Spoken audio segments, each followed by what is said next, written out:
Ma belle-mère a dit. Ce bébé ne peut pas être de notre sang. Tout le monde s'est tu. Mon mari avait l'air perdu. J'ai simplement souri, puis le médecin est entré avec les résultats des tests et a dit. En fait, il y a quelque chose que vous devez savoir. Avant de commencer l'histoire, n'oubliez pas de laisser un like et de vous abonner à la chaîne pour voir plus d'histoires comme celle-ci. Elle m'a regardé droit dans les yeux. Pas le bébé, pas son fils, moi. Et puis elle a dit, ce bébé ne peut pas être de notre sang. La pièce est devenue silencieuse. On pouvait entendre le bip de la pompe à perfusion, le son lointain d'un bébé pleurant dans une autre chambre. Mes bras se sont resserrés autour de Luna. Caleb s'est tourné vers moi, clignant des yeux comme s'il venait de se réveiller dans la vie de quelqu'un d'autre. Je pouvais voir la confusion s'installer sur son visage, comme s'il essayait de donner un sens à quelque chose qui n'avait pas besoin d'explication. Mais moi, j'ai juste souri. Pas le genre de sourire qui dit « je vais bien ». Non, le genre qui dit « je vois exactement ce que tu fais, et je ne tomberai pas dans le panneau cette fois ». Parce que ce qu'elle ne savait pas, ce que personne dans cette pièce ne savait, c'est que j'avais déjà pris des mesures. Je connaissais déjà la vérité, et ce n'était pas celle à laquelle elle s'attendait. Puis la porte s'est ouverte et Anne est entrée, la docteure, tenant un dossier manille contenant les résultats d'analyse. Et elle a dit, en fait, il y a quelque chose que vous devez savoir. Quand Caleb et moi nous sommes rencontrés, nous n'étions que deux étudiants fauchés partageant une table de bibliothèque à l'Université du Michigan. Il avait cette énergie nerveuse, tapotant toujours ses doigts sur le bureau comme si ses pensées allaient trop vite pour que sa bouche puisse suivre. J'étais l'opposé, observatrice, prudente, le genre de personne qui reste assise en silence jusqu'à ce que quelque chose d'important doive être dit. C'est peut-être pour ça que ça marchait entre nous. Il me faisait rire, je l'aidais à ralentir. Nous nous équilibrions. Après la remise des diplômes, nous avons déménagé à Chicago, nous nous sommes mariés lors d'une petite cérémonie au palais de justice avec mon père et ma sœur cadette à nos côtés. Les parents de Caleb ne sont pas venus.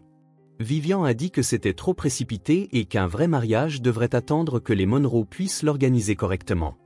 Mais nous n'avons pas attendu. L'amour n'attend pas toujours. Je mentirais si je disais que sa désapprobation ne m'a pas piqué au vif. Elle ne criait jamais, ne m'insultait jamais. Non, l'arme de prédilection de Vivian, c'était le silence. Un silence froid, calculé. Et quand elle parlait, ses mots étaient toujours chargés de sous-entendus.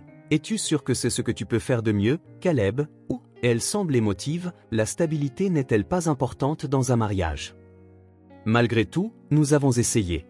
Chaque fête, chaque anniversaire, nous l'invitions. Parfois elle venait, parfois non. Caleb disait toujours, elle finira par accepter.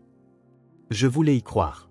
Quand nous avons commencé à essayer d'avoir un bébé, cela ressemblait à un nouveau chapitre.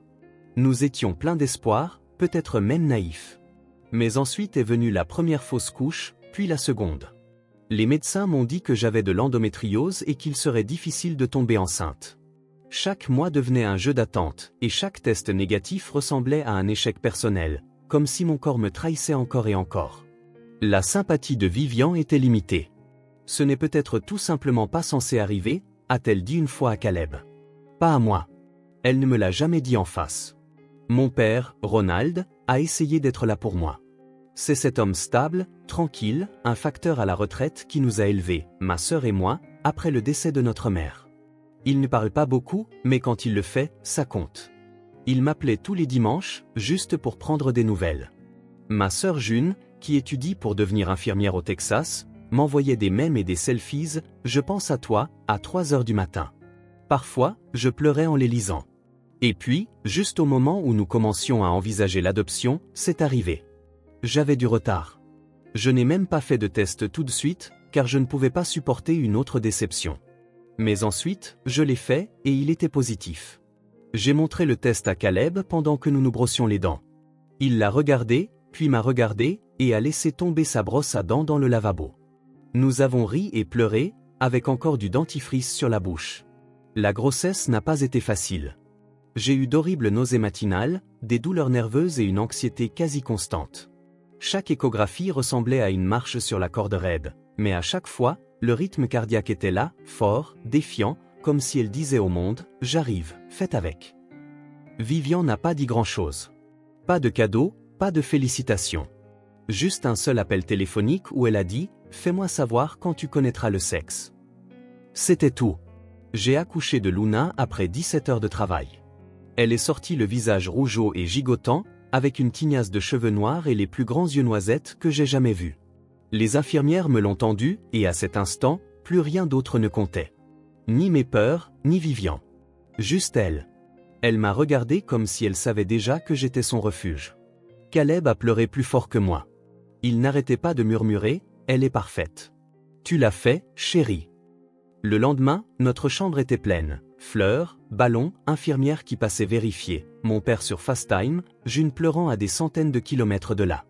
Même Vivian est venue, vêtue de beige de la tête aux pieds, pas un cheveu de travers. Elle est entrée, m'a regardé brièvement, puis a fixé Luna dans mes bras. Et c'est là que je l'ai vue, cette lueur dans ses yeux, le doute, le jugement. Comme si Luna était une pièce de puzzle qui ne correspondait pas à son idée de la famille Monroe. Elle n'a rien dit au début, elle a juste continué à fixer. Quelque chose dans ce moment m'a hérissé les poils sur les bras. J'ai tendu Luna à Caleb et me suis penché en arrière. Vivian s'est approchée, les bras croisés. Et c'est là qu'elle l'a dit, « Ce bébé ne peut pas être de notre sang. » Quand elle a dit ça, « Ce bébé ne peut pas être de notre sang », c'est comme si quelqu'un avait fêlé une fenêtre dans la pièce et que toute la chaleur s'en était échappée. Personne n'a bougé. Caleb s'est figé à mi-chemin entre le berceau et la chaise près de mon lit. Une infirmière debout près des moniteurs a haussé les sourcils et est sortie discrètement, probablement pour éviter d'être prise dans ce qui allait suivre. J'ai regardé Vivian. Elle n'était pas en colère, ça aurait été plus facile. Elle était calme, froide, comme si elle venait d'énoncer un fait. Caleb a finalement parlé, hésitant, « Maman, de quoi tu parles ?» Elle s'est rapprochée de lui, baissant légèrement la voix, « Regarde-la, Caleb. Regarde-la bien. Elle ne te ressemble en rien, ni à moi, ni à personne dans cette famille. Yeux noisettes, peau mate. Ce n'est pas une Monroe.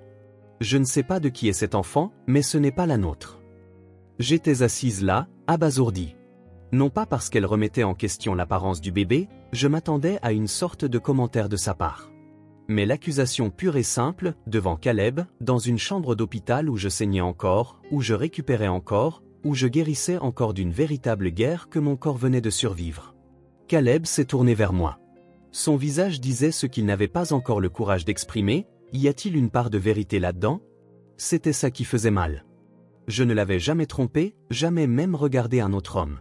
J'avais aimé Caleb de tout mon être, même quand sa mère me faisait sentir que je n'étais pas assez bien, même quand j'assistais à des dîners où elle ignorait ma présence comme si j'étais invisible. J'avais mis mon cœur en jeu pour cette famille, et maintenant, elle y portait le scalpel. Je me suis éclairci la gorge. Ma voix est sortie stable, plus tranchante que je ne l'aurais cru. « Tu ne vas pas sérieusement écouter ça, n'est-ce pas ?» Caleb n'a pas répondu. Vivian a croisé les bras, se tournant de nouveau vers moi. « Je veux juste protéger mon fils et cette famille. Si tu n'as rien à cacher, alors tu ne devrais pas avoir de problème avec un test de paternité. » Ce n'était pas une question, c'était un défi. J'ai baissé les yeux vers Luna. Elle dormait maintenant, ses petits doigts recroquevillés sur sa couverture d'hôpital, complètement inconsciente de la tempête qui grondait autour d'elle. C'est alors que quelque chose a changé en moi. Pas la rage, je n'allais pas crier. Pas la peur, je n'avais rien à cacher. C'était la clarté. Une résolution froide et claire. J'ai rencontré le regard de Vivian et j'ai dit, « Très bien, faites le test. Mais quand les résultats reviendront et que tu découvriras que tu avais tort, j'espère que tu réaliseras que tu viens de remettre en question la place de ta petite fille dans cette famille le jour même de sa naissance. » Caleb s'est avancé, comme s'il voulait dire quelque chose, mais tout ce qu'il a réussi à dire fut, « Alira, s'il te plaît, ne nous disputons pas, d'accord ?» Vivian m'a adressé un sourire pincé et satisfait. « Bien. Je vais m'en occuper. » Elle s'est retournée pour quitter la pièce, comme si elle n'avait pas juste fait exploser une bombe. Une fois partie, c'est comme si tout recommençait à bouger. L'air est revenu, les machines ont bipé. Caleb s'est assis à côté de moi, silencieux. Il a regardé Luna, puis moi. « Tu sais qu'elle a tort, n'est-ce pas ?» a-t-il dit finalement. J'ai hoché la tête. « Je le sais. Et toi ?» Il n'a pas répondu tout de suite. Et ce silence en disait plus que les mots n'auraient jamais pu le faire. Je me suis détourné de lui, non pas parce que je ne l'aimais pas, mais parce qu'à cet instant, j'avais besoin de protéger quelque chose de plus important, la vérité de ma fille. Ma vérité. Je ne pouvais pas m'effondrer. Pas maintenant. Le lendemain matin, une assistante sociale de l'hôpital est venue et a proposé de nous orienter vers un laboratoire génétique tiers qui effectuait des tests le jour même. Caleb a accepté, moi aussi. Vivian a insisté pour être présente lors de la communication des résultats. Bien sûr qu'elle l'a fait. Cette nuit-là, j'ai serré Luna contre moi et lui et murmuré à l'oreille, ils peuvent remettre en question tout ce qu'ils veulent, mais moi, je te connais. Je connais chaque battement de cœur que j'ai porté, chaque coup de pied, chaque envie. Tu es à moi, peu importe ce que quiconque dit. Le lendemain matin, j'en avais fini d'être silencieuse. Je n'avais pas beaucoup dormi cette nuit-là. Luna s'était réveillée plusieurs fois, et chaque fois que je fermais les yeux, j'entendais la voix de Vivian, « Ce bébé ne peut pas être de notre sang. » Encore et encore, comme une fissure dans le mur qui ne cessait de s'étendre. J'ai regardé Caleb dormir dans le fauteuil d'angle, recroquevillé dans le fauteuil inclinable d'hôpital le plus inconfortable du monde, son sweat à capuche rabattu sur son visage. Il avait l'air épuisé, pas seulement par l'accouchement, mais par le fait d'être pris entre deux feux, entre la femme qu'il avait épousée et la mère qu'il avait élevée. Au lever du soleil, j'ai appelé l'infirmière et demandé quand nous pourrions sortir.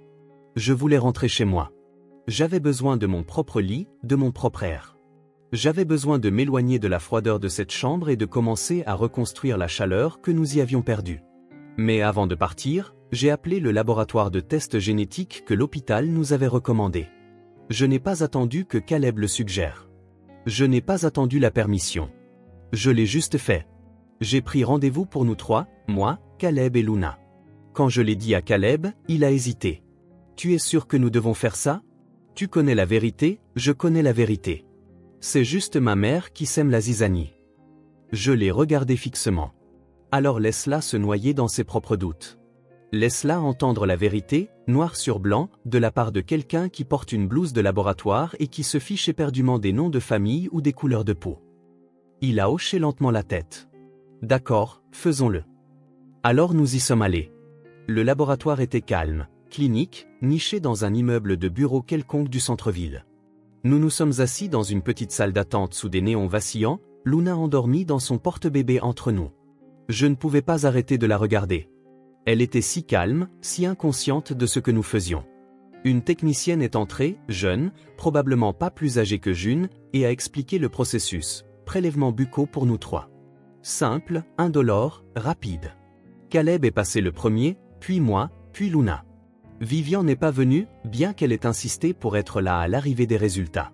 Elle a dit qu'elle faisait confiance au processus mais voulait le voir officiellement. Je pense qu'elle voulait une révélation dramatique, comme une mauvaise scène de tribunal où elle pourrait pointer du doigt et dire « Je le savais ». Ce à quoi elle ne s'attendait pas, ce à quoi aucun d'entre nous ne s'attendait, c'est ce que les résultats allaient réellement révéler. Nous sommes rentrés chez nous et avons attendu. J'ai nourri Luna, je l'ai changée, je l'ai tenue sur ma poitrine pendant que la lumière du soleil se déplaçait lentement sur le mur de notre chambre. Je pouvais sentir mon rythme cardiaque s'accorder au sien, stable, sûr. Je n'avais pas peur. J'étais fatigué. Pas de la maternité, pas de devoir faire mes preuves. Juste fatigué du fait que ce moment ait même dû exister. 2 jours plus tard, nous avons reçu un appel du laboratoire. Les résultats étaient arrivés. Caleb a répondu, puis m'a passé le téléphone. Ses mains tremblaient. Ils nous ont dit de venir en personne pour tout examiner. Il y a un résultat secondaire que nous devons expliquer en personne, a dit la femme. Résultat secondaire. J'ai senti quelque chose se serrer dans ma poitrine, mais j'ai hoché la tête. D'accord, nous serons là. Vivian a insisté pour venir cette fois. Elle s'est présentée au laboratoire 15 minutes en avance, portant des lunettes de soleil à l'intérieur, comme si c'était un scandale de tapis rouge qu'elle était sur le point de dévoiler. Je ne lui ai pas adressé un mot. Caleb lui a fait une demi-accolade par habitude, et nous sommes tous entrés. La même technicienne nous a accueillis, rejointe cette fois par une conseillère en génétique. Ce détail à lui seul m'a donné des frissons. On ne fait pas venir des spécialistes à moins que quelque chose ne soit pas simple. Nous nous sommes assis dans une minuscule salle de consultation, tous les 4. La technicienne a ouvert un dossier. J'ai observé ses mains, calmes, précises, alors qu'elle tournait les pages. Elle nous a regardés et a dit « Nous avons vos résultats ». Puis, oui, Luna est la fille biologique de Caleb. Aucun doute. J'ai expiré. Caleb a cligné des yeux et a regardé sa mère. Le visage de Vivian n'a pas bougé. Pas d'excuses, pas de réaction. Juste de la pierre. Mais ensuite, la conseillère s'est éclairci la gorge et a ajouté. Cependant, nous avons découvert un résultat inattendu en examinant les données génétiques de Caleb, et c'est quelque chose dont vous devriez tous être conscients. La pièce est redevenue immobile. Selon nos découvertes, Caleb n'est pas biologiquement lié à la femme qu'il croit être sa mère. Cette fois, même Vivian a tressailli. Les mots ont frappé la pièce comme un accident de voiture. Caleb n'est pas biologiquement lié à la femme qu'il croit être sa mère. Silence. Vivian a cligné des yeux une fois, lentement, comme si quelqu'un venait de lui parler dans une langue qu'elle ne reconnaissait pas. « Je suis désolée, qu'est-ce que vous venez de dire ?» a-t-elle demandé, sa voix se fissurant pour la première fois depuis que je la connaissais. La conseillère l'a répété, cette fois avec moins d'emphase. « Les marqueurs génétiques ne montrent aucun lien maternel entre Caleb et vous-même, Madame Monroe. Nous avons refait le test 2 fois pour confirmer. J'ai fixé Caleb. Son corps tout entier s'était immobilisé, comme si quelqu'un venait de le débrancher. Pas de clignement d'yeux, pas de parole. Juste figé. Je pouvais voir la couleur quitter son visage. Ça ne peut pas être vrai, a dit Vivian, sa voix se tendant. Il doit y avoir une erreur. J'étais là quand il est né. Je me souviens l'avoir tenu dans mes bras. La conseillère a hoché doucement la tête. Je comprends à quel point cela doit être choquant, mais la science est très claire. Caleb et la fille d'Alira, Luna, correspondent génétiquement en tant que père et fille. Mais la comparaison maternelle entre vous et Caleb, il n'y a aucune correspondance. Vivian avait l'air comme si le sol s'était dérobé sous ses pieds. Pour une fois, elle ne contrôlait pas la conversation. Alors vous dites que je ne suis pas sa mère? La conseillère a pris une inspiration. Nous ne disons pas que vous ne l'avez pas élevé. Nous disons que vous ne lui avez pas donné naissance. Caleb a finalement parlé, sa voix rauque. Alors, qui? Personne n'a répondu, car personne dans cette pièce ne le savait. La conseillère a expliqué qu'il était possible que Caleb ait été échangé à la naissance. C'est rare, mais ça arrive. Peut-être une erreur administrative, peut-être autre chose. Il ne pouvait pas confirmer les circonstances exactes. Il savait seulement ce que disait le test. J'ai regardé Vivian. Pour la première fois, je n'ai pas vu d'arrogance. J'ai vu de la confusion, du chagrin, peut-être même de la peur. Et ça m'a frappé, ce n'était pas juste une péripétie dans mon histoire, c'était une fracture dans la sienne. Doucement, murmura Caleb, fixant le sol. Tu m'as élevé, et je ne suis même pas ton. Vivian se leva brusquement. N'ose pas finir cette phrase. Je me fiche de ce que dit ce papier. Je suis ta mère. Je t'ai élevé, je t'ai aimé. Je t'ai soutenu pendant la varicelle, les blessures de foot et les chagrins d'amour. Je t'ai donné ma vie. Sa voix s'est brisée à la fin. Caleb leva les yeux vers elle, des larmes dans les yeux. Alors pourquoi as-tu essayé de détruire la mienne? Vivian n'a rien dit. Et j'ai finalement parlé. Luna est des vôtres, que ça vous plaise ou non. Non pas à cause de l'ADN, mais parce qu'elle fait partie de votre fils. Et parce qu'elle est née dans cette famille. Celle que nous avons essayé de construire, malgré tout. Je me suis tourné vers la conseillère. Avons-nous terminé ici? Elle a hoché la tête. Nous vous fournirons des copies écrites des résultats. Si vous souhaitez être orienté vers une équipe juridique ou un thérapeute, nous pouvons. Nous avons terminé, dit Caleb doucement. Nous avons quitté le laboratoire, Luna nichée dans mes bras, dormant paisiblement comme si rien de tout cela ne l'avait jamais touché. Caleb n'a pas dit un mot pendant le trajet en voiture. Il fixait juste la fenêtre, tenant les papiers du test sur ses genoux. Vivian n'est pas montée avec nous. Elle a marché seule jusqu'à sa voiture. Pour une fois, elle n'a pas parlé, n'a pas lancé un dernier mot pour se sentir plus grande. Elle a juste regardé Caleb et a murmuré « Je ne savais pas ». Et pour la première fois depuis des années, je l'ai cru. Quand nous sommes rentrés à la maison, Caleb est allé dans la chambre de bébé et s'est assis près du berceau de Luna. Je l'ai regardé passer doucement son doigt le long de son petit bras et la bordeur un peu plus serrée. Je me suis assise à côté de lui. « À quoi tu penses ?» ai-je demandé. Il a secoué la tête. « Que je ne sais plus qui je suis. Mais je sais qui elle est. Et je sais qui tu es. Et peut-être que c'est suffisant pour recommencer. » Nous sommes restés assis là en silence, tous les trois. Un nouveau genre de silence. Pas froid ou cruel, mais guérisseur. Peut-être que la famille n'est pas ce dans quoi on est. Peut-être que c'est ce pourquoi on choisit de se battre. La vie n'est pas revenue comme par magie à la normale après ce jour-là. Si quelque chose, elle s'est fissurée. Mais parfois, les fissures laissent entrer la lumière. Les jours qui ont suivi les résultats ADN ont été étrangement calmes. Plus de SMS de Vivian, pas d'appels, pas de commentaires. Caleb n'a pas insisté. Moi non plus. C'était comme si quelque chose s'était brisé entre eux, quelque chose de non dit et de sacré, et aucun d'eux ne savait comment ramasser les morceaux. Mais je ne me concentrais plus sur elle. J'avais une fille maintenant, un petit miracle aux yeux brillants qui changeait tout. Chaque doux gazouillis qu'elle faisait, chaque tété au milieu de la nuit, chaque sourire endormi me rappelait que c'était ça, la réalité. Pas les tests, pas les accusations, pas les lignées de sang. Elle. Je me souviens d'être assise dans la chambre de bébé un soir, tenant Luna pendant que la machine à bruit blanc jouait des vagues de l'océan. Caleb se tenait dans l'embrasure de la porte, tenant 2 tasses de thé. Elle te ressemble quand elle dort, dit-il doucement. J'ai souri. Tu crois? Il a hoché la tête, s'approchant et s'asseyant à côté de moi. Même pli sur le front, même petit menton têtu. Il a marqué une pause, baissant les yeux. Je ne sais pas qui est ma mère biologique. Je ne sais même pas si je veux le savoir. Mais je sais une chose, tu ne m'as jamais fait douter une seule fois de mon appartenance à tes côtés. Pas une seule fois. Cela signifiait plus qu'il ne le réalisait probablement. Nous n'avons pas beaucoup parlé de Vivian après ça. Elle a pris contact une fois, un email. 3 paragraphes, moitié excuse, moitié explication. Elle écrivait qu'elle était désolée d'avoir douté de la place de Luna dans la famille, mais qu'elle avait été ébranlée par le test et avait besoin de temps pour digérer. Je l'ai lu. Je n'ai pas répondu. Parce que je digérais aussi. Pas seulement ce qui s'était passé, mais tout ce qui y avait mené. Les années à essayer de m'intégrer dans une famille qui mesurait l'amour à la similarité. La façon dont je m'étais plié en forme plus petite juste pour être toléré. Et le moment où j'ai finalement arrêté. Le moment où je me suis défendu pour ma fille, pour moi-même. La vérité est sortie. C'est drôle comme ça marche. J'ai commencé à voir un thérapeute quelques semaines plus tard. Non pas parce que je m'effondrais, mais parce que je voulais comprendre pourquoi je m'étais accroché si longtemps à l'approbation de quelqu'un d'autre. C'était dur, mais ça a aidé. J'ai réalisé que Vivian n'était pas la racine de ma douleur, elle en était le miroir. Et je n'avais plus besoin de son reflet.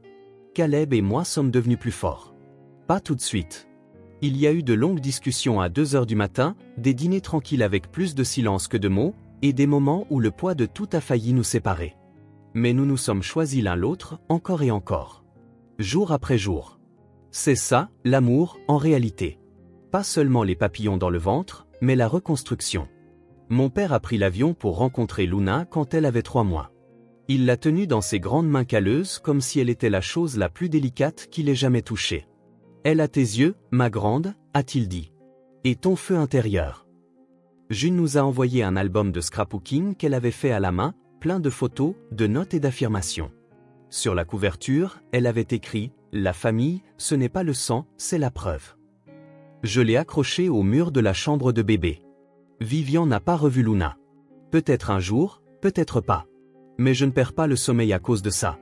Parce que maintenant je sais. On n'a pas besoin de l'approbation de quelqu'un pour être entier. On n'a pas besoin de leur permission pour aimer, pour être parent, pour protéger.